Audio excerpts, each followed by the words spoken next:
En esta segunda charla vamos a meditar sobre la devoción y la teología de San José.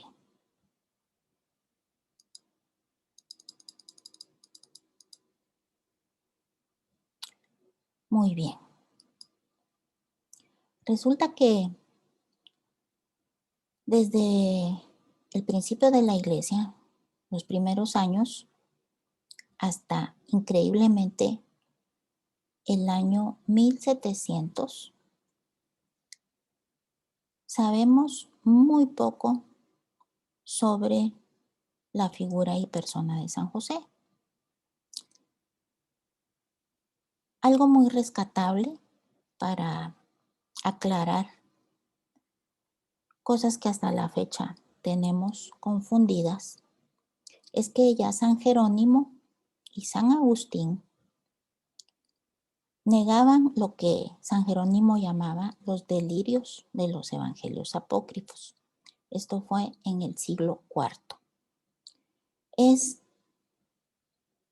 a desgracia de estos evangelios que se negaba la virginidad de San José, haciéndolo ver como un viudo que tenía hijos y que era anciano. San Agustín y San Jerónimo negaban totalmente esta posibilidad. De aquí se da un gran salto hasta el año 1600-1700. Y es gracias a que el estudio, la meditación y la contemplación de la palabra de Dios iba adquiriendo más relieve cada vez la figura de San José, acompañado, por supuesto, de la piedad popular o censo de fe del pueblo de Dios. En el siglo XVII, fue hasta el siglo XVII, que se da la época de gran desarrollo, descubrimiento y propagación del papel de San José, Padre Nutricio de Jesús, determinándose que no era un elemento accesorio, sino complementario al de María. Esta devoción fue fomentada principalmente por dos ramas de los carmelitas, a quienes se unieron otras congregaciones religiosas: jesuitas, franciscanos, capuchinos, teatinos, cistercienses, por toda Europa y América. En esta difusión influyó sin duda la devoción popular y sus propias manifestaciones, como prácticas piadosas, rezo de coronas, de dolores y gozos, y la fundación de muchas cofradías. Pero por debajo de la devoción popular, robustece este culto una predicación encomiable de notable base teológica y la formación de una literatura sobre temas josefinos, cada vez más sólidamente fundamentada. El impulso inicial a la devoción josefina fue en el siglo XVI, sobre todo por los predicadores y escritores, y cobró un vigor decisivo mediante la entusiasta enseñanza de Santa Teresa de Jesús. Bien se puede decir que la Santa Doctora fue el instrumento providencial que está en el origen del espléndido florecimiento de la devoción josefina. De las palabras de Santa Teresa nos dice: comencé a hacer devociones de misas y cosas muy aprobadas de oraciones, porque nunca fui amiga de otras devociones que hacen algunas personas y que ella percibía incluso como supersticiones. Y tomé por abogado y señor al glorioso San José, y encomendéme mucho a él. No me acuerdo hasta ahora haberle suplicado cosa que la haya dejado de hacer. Es cosa que espanta las grandes mercedes que me ha hecho Dios por medio de este bienaventurado santo, de los peligros que me ha librado, así de cuerpo como de alma, que a otros santos parece les dio el Señor gracia para socorrer en una necesidad. A este glorioso santo San José tengo experiencia que socorre en todas necesidades. Y quiera el Señor darnos a entender que así como le fue sujeto en la tierra, que como tenía nombre de Padre lo podía mandar, así en el cielo hace cuanto Él le pide. La imagen teológica de San José había adquirido unos puntos firmes doctrinales ya en el siglo XVI. Se había puesto en evidencia la predestinación desde toda la eternidad de San José y su fidelidad. Como San José había sido elegido desde todos los tiempos como aquel que iba a desarrollar fielmente la misión de Padre de Jesús y esposo de María. Prerrogativas que permiten pensar en él como el más santo de los santos después de Nuestra Señora. Y asimismo se había puntualizado su virginidad perpetua y su juventud a la hora de contraer matrimonio con Santa María. Estos puntos específicos vamos a irlos meditando, contemplando, profundizando en charlas posteriores, porque son importantísimos para hacernos una adecuada idea de por qué San José tenía que ser virgen, por qué San José tenía que ser joven, entre otras cosas. Sobre esta base teológica, la contemplación y la teología del siglo XVII se ocuparon especialmente en dilucidar la naturaleza íntima de la paternidad de San José como algo que, sin detrimento, como es obvio, de la perpetua virginidad de Santa María, va más allá de los aspectos de simple legalidad y de conveniencias sociales, y que por tanto la relaciona más directamente con el Salvador. Se sabe que una de las visiones que contribuyeron a pensar y hacer ver que San José era un anciano era cuidando la concepción de la virginidad de la Santísima Virgen, lo cual es obvia y evidentemente una herejía. No tenía que ser San José anciano, ni podía serlo, para que la virginidad entre cada uno de ellos fuera una realidad. También se dan cuenta que no es por el simple hecho de que fuera mal visto que Jesús naciera fuera de una familia y que legalmente José fuera su padre, lo que fuera realmente importante, sino la realidad de la paternidad en todos sus aspectos sobre nuestro Redentor, sobre el Salvador. Esta paternidad es la que permite atribuir a San José un verdadero señorío y, en efecto, llamarle Padre y Señor, como lo hacía Santa Teresa.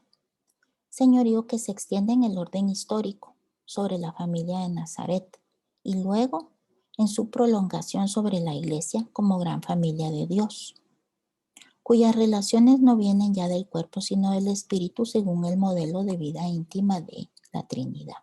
Esto es una cosa bellísima porque al darle su lugar a San José como Padre y Señor, automáticamente hace que, o hizo y hace que podamos verlo dentro de su rol en la Sagrada Familia y en el rol de cada uno de los miembros de la Sagrada Familia. Esto fue algo que se dio automáticamente al descubrir la profundidad de la persona y el rol de San José. De tal cuenta que al extenderse, conocerse y extenderse la devoción a San José, se extendió la devoción a la Sagrada Familia y se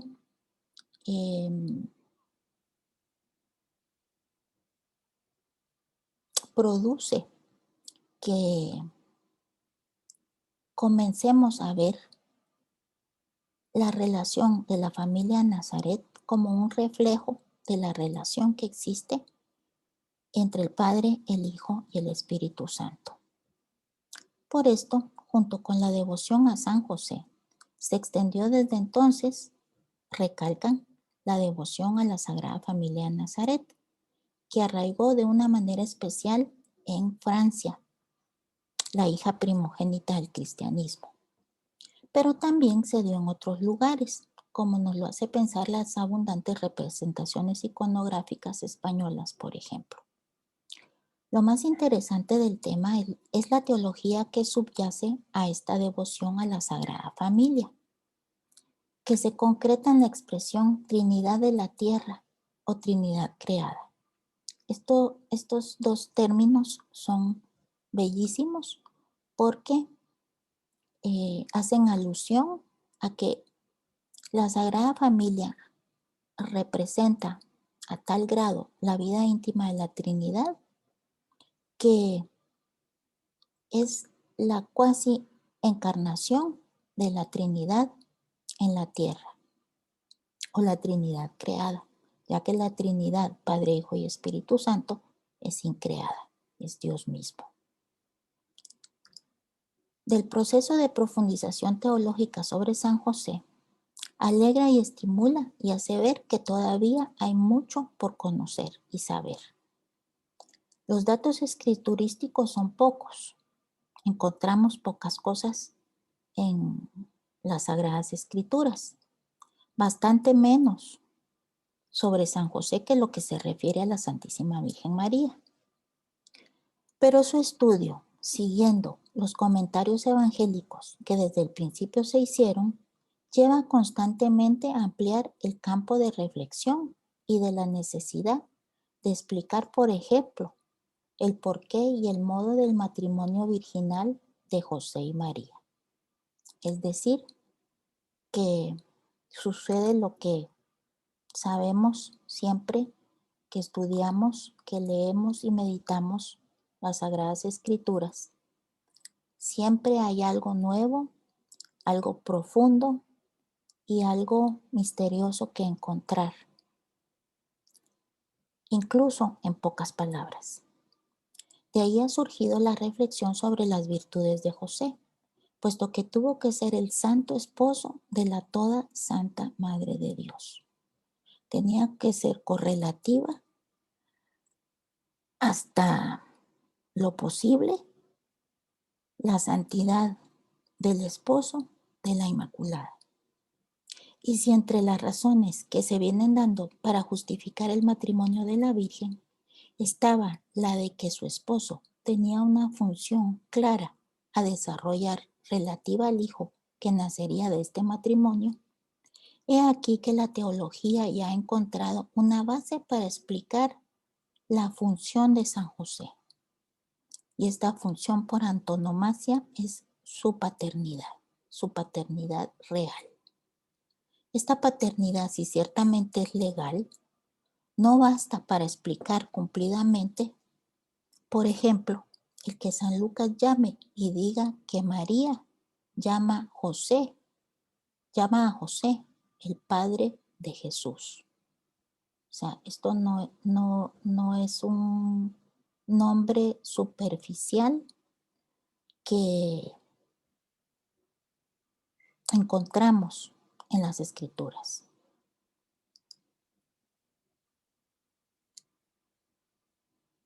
Decimos que hay un gran salto desde la iglesia primitiva sobre el conocimiento de San José hasta el siglo XVI y XVII.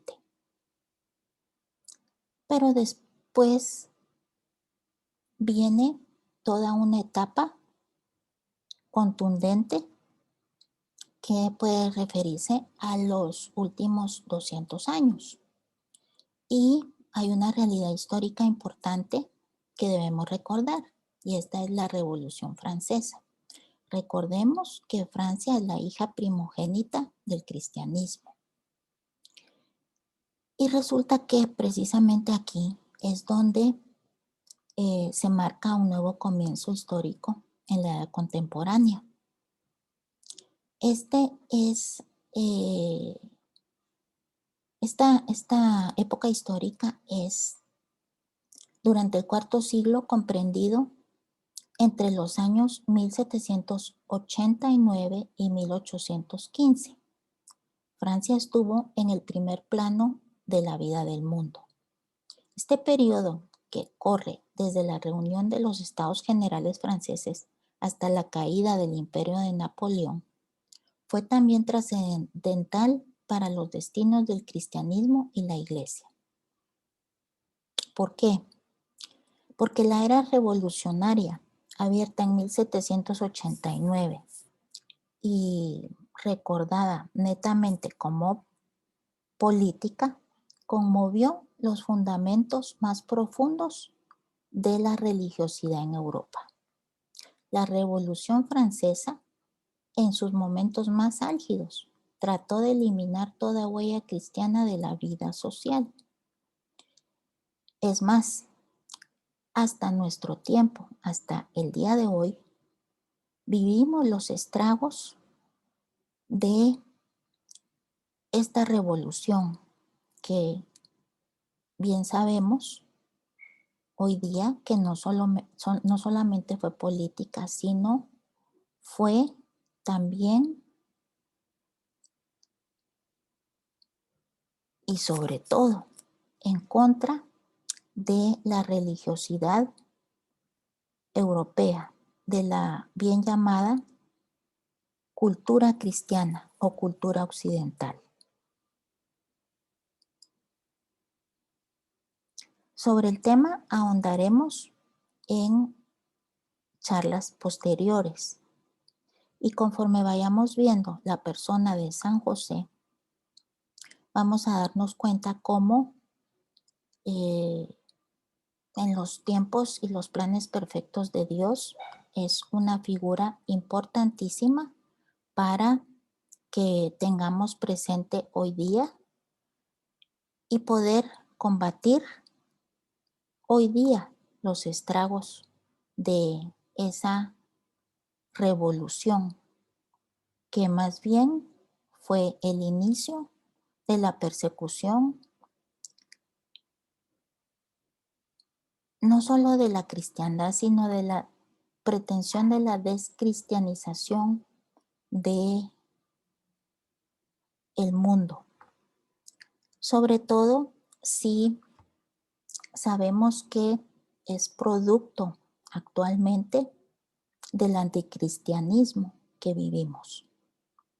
Vamos a recordar por el día que se trata el día de hoy, el 19 de marzo, que esta conmemoración, esta fecha de la fiesta de San José, se creó a partir de 1621, cuando el Papa Sixto IV nos dice, introdujo la festividad en el calendario romano. O sea que nosotros celebramos esta fiesta del día de hoy, 19 de marzo, desde el 1621. La conmemoración ganó importancia cuando el Papa Pío IX lo proclamó patrono universal de la Iglesia. Y por su parte, Juan XXIII lo incluyó dentro del canon de la misa. Precisamente hoy que vamos a celebrar, ya sea con misa presencial o misa virtual, la fiesta de San José, vamos a escuchar cómo es mencionado en la liturgia eucarística y por ello quisimos recordar que esto lo debemos a Juan 23. Hasta acá vamos a llegar en nuestro recorrido sobre la teología y la devoción a San José.